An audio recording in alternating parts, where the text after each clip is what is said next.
Welcome to Authors and Agendas. Today, we are stepping into a sacred tension, the recent controversy surrounding Pastor Bolaji Idowu and his comment about the Yorubas. If you missed it, here's the gist. Pastor Bolaji Idowu, who is a Yoruba himself, on the pulpit said, one of the biggest problems of the Yoruba race is fear. He contrasted this with the Igbo people, who in his words are fearless. He said, life bows for the courageous and works against the fearful. He added that the Yoruba people are always saying rora, rora, meaning careful, careful, and implied that this mindset might be holding us back. Naturally, that sets the internet on fire.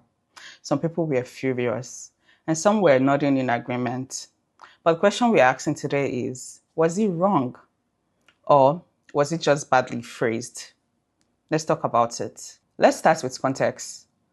Pastor Bolaji Idowu is a highly respected figure, especially among young, urban Nigerian Christians.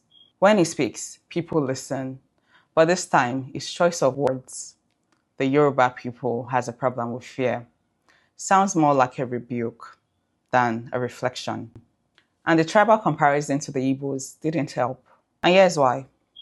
Ethnic generalizations are dangerous. They flatten complex cultures into caricatures. They stir up rivalry that, quite frankly, Nigeria does not need any more of.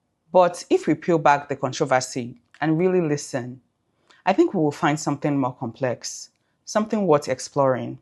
As a Yoruba woman myself, I understand where he was coming from. The Yoruba culture emphasizes caution, modesty, order, and reputation. From childhood, we are taught to respect the elders, speak with caution, protect the family's name, and not bring shame to the household. This produces well-mannered, thoughtful people, but it can also produce fearful people, afraid of standing out, afraid of failure, afraid of disgrace. We often romanticize these traits as discipline, but in reality, some of it are anxiety, masked as respect. So maybe the issue isn't that Yoruba people are fearful, as he said.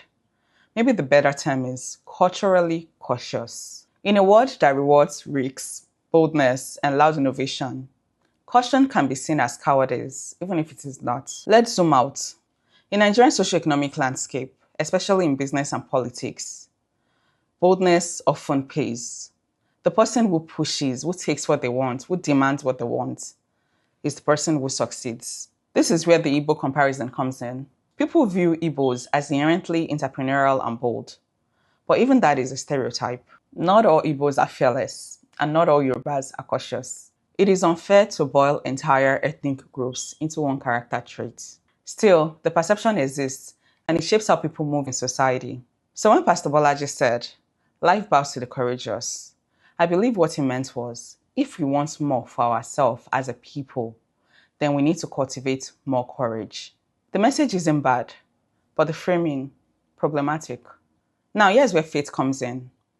Yoruba Christianity, especially Pentecostalism, has sometimes reinforced this cultural caution.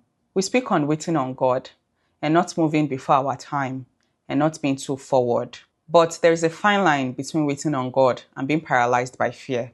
The Bible says God has not given us the spirit of fear, but of power and of love and of sound mind. So if our faith is making us hesitant, passive, or afraid to take risks, we need to question if that is God or if that is cultural programming dressed in religious language. Here's the tension. I love being Yoruba.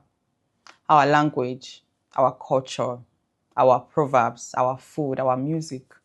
There is so much richness. But no culture is above critique. No culture is perfect. We must be willing to interrogate the parts of our culture that are holding us back, while still honoring what makes us beautiful. That's the problem with the statements like the one Pastor Bolaji made.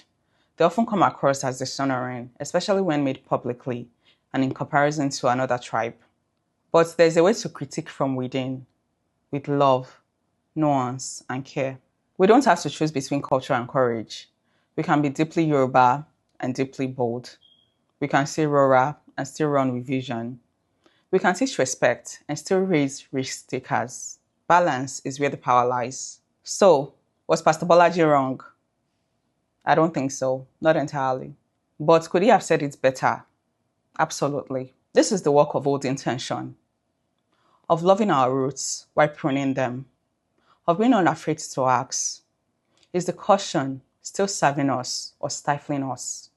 I believe you can honor the altar of your heritage while interrogating the system it's built.